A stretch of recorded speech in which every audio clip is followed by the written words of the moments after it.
Daalụkwa ndị ọma na-ege ntị. Ekene m onye ukwu kene onye nta wee sị nke onye chịrị onye azụ elu. Ndị be anyị biko nụ, o nwere ife onyonyo unu ga-awọchị kịta and achọ m unu wọchịcha ka unu were ile unu wee gwa eze unu ọnụ. Mana bifo na wọchị ahụ enwere ozi m chọrọ izigara nwanne anyị nwoke nke mee vidiyo anụ a, ezigbo ozi dị oke mkpa.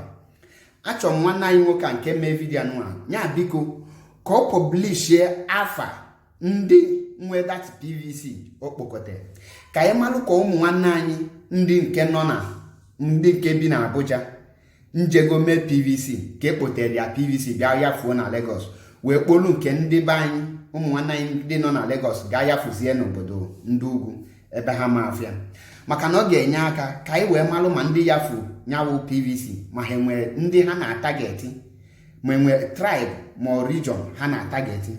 Maka na mụnwa na onwe m magodu nke dị sure na PVC ahụ n'ụfụ na ndị niile nwebu ndị be anyị ndị a na-akpọ ndị South East na ndị South South ha nwa nwe PVC anụ a. Anyị gwa unu na Nigeria election bụ just nothing but a scam, unu ama akwete, mana mwụfu a na-awụfu PVC anụ a kịta na-egosi ihe niile. Achọrọ m ka nwanne anyị nwoke a ka o depụta afa ndị nwe PVC a ka anyị wee nwee ike malụ ma ndị be anyị ndị nọ na Abuja ka chigoro PVC ha wufuo. Maka na anyị na-agwa unu okwu na Nigeria election is a scam, unu ada anya 2023 election edosiche gị ka ọ ga-eji dị. Ihe anyị nọzi die bụ ka eme anyị anya chambi nyewa ka anyị ji wee na-agwa unu ọ bụrụ na ọ ya ekwe ndị be anyị ka anyị jikọ aka ọnụ wee zọba Biafra, maka na ebe ahụ unu na-aga n'ụzọ adịghị ya. Ihe ji wee na-ekwu bụ na achọrọ m ọ bụ na ọ dị gị ka ihe m na-ekwu bụ asị si nwanne anyị nwoke anya pọblishie afa ndị nwe PVC a, ọ na-ayafu nke ndị Abuja na Lagos ka a ga-ayafu ndị nke Lagos na Sokoto ma na Zamfara and unu ma ihe ọ bụ nyenwa ka nna agwa unu ka ndị be anyị nọ na Abuja yala iche na PVC ha ka ya pụta, ndị be anyị nọ na Lagos eche na PVC ha ka ya pụta. Ka anyị malụ na enwere ihe bụ election ka anyị wee nwee ike ka anyị jiri kịta wee chụba ewu ojii bifo chi ejie osi taa adịrị mma ọ dịwara ugbo. Gịnị ka m ji maka wee na-ekwu ya? Ọ ka mma na anyị tinyere aka zọba nnwere onwe ka anyị zata nnwere onwe, maka na ebe ahụ anyị na-eche na anyị ga-emenwe ife dị na ya ekpochichego ụzọ niile dị na onweghị ụzọ ọzọ dị na ya. Ka anyị ga-enu nwanne anyị nwoke ntị ka unu wọchị anya bụ ife onyonyo ka unu wee ghọta ebe m na-aga, maka na many of you aghọtabeghị ebe m na-aga. Ga-enu nya bụ ife onyonyo ka unu wee ghọta and m ga-alaik nwanne anyị nwoke anya biko onye chefuna ka ọ taa bịa m ma nya mekeshon ọ publish the names ka anya ndị nke na-emepebe wee mepe na Nigeria is not one and they can never enjoy that country. Kama ị na-azọ ka ịnọrụ na one Nigeria ọ bụla ofu ụmụ nwanne anyị bi na Abuja gbadatawanụ Lagos bịa nnene ma PVC na nọdie ngwa ka anyị gaa n'ụwa ọchị anya. Daalụ. Good afternoon everyone. Ihe a na-eme na Nigeria abarazikwa ọbazi. Ndị na-achị anyị ndị ahụ ndị ọnwụ ọbala, ndị na-achị anyị wụ ọbala kaba ji bili ndị na-achị anyị obodo a wụ obodo ụmụ anụmanụ. Iwe kwesịrị ịdị na-achịwa ụmụ anụmanụ abịa nyebe mmadụ kaba chịba. Chikewe Naijiria ka onye ọdụ jebela onwe ya nke bụ eziokwu. Chikewe Naijiria ka onye ọdụ jebela onwe ya nke bụ eziokwu. INEC na-agba mbọ, INEC na-eme ikebe.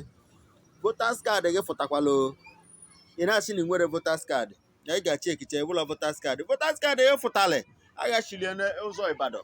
Voters card gị fụtale ọ dịpendị ebe agha wulu nke gị. Nke ndị Abuja niile agha gburu ya na Lagos nke ndị Lagos o nwere ike ọ bụrụ na Abuja ka agha gburu ya anya mara.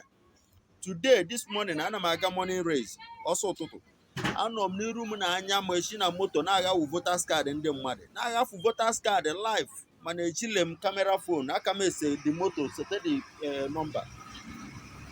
Anaghị abụ voters card ndị mmadụ n'iru m na anya m na-efie fara leta ka m gazi wee nye ndị nọ n'ụzọ ego wee pikeli m some epik nwolu m na-enye ebe a.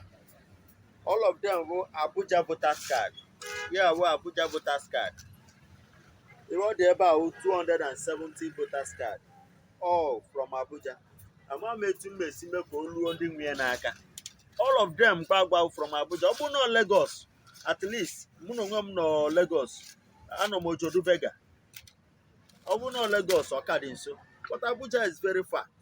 I don't know how to reach this thing to the owners now. Look at it. Here in the queue, look for. Some are even paying for it. I did my own with 2,000 naira. My own voter's card. I don't sure I'm getting wait here. Just look at. Asị na INEC anara emechiche, asị na INEC na nke anyị afụtara, nke anyị afụtara. INEC na-agba mbọ. INEC na-agba mbọ na anyị na-eme onwe anyị just because of our selfish interest. Oge one ka a ga-enye gị ka ị wee lee future ụmụazị gị. Forget about yourself. You lay future ụmụazị gị, lay future your children. Because of 10 million naira, you lay future your children. What are they going to be tomorrow? Ekpụpụta nwa gị, egbu onye etu esi egbu ewu, a na-ekpe ịla ịlala, egbu onye etu esi egbu ewu, ụsọ ọbara ya n'ụzọ. Maka ịfụ 10 million naira tata, maka na imere exist taa, ị mara ụbọchị ị ga-anwụ. Ego ị na-alụ wee ghafuo voters card a, ị gara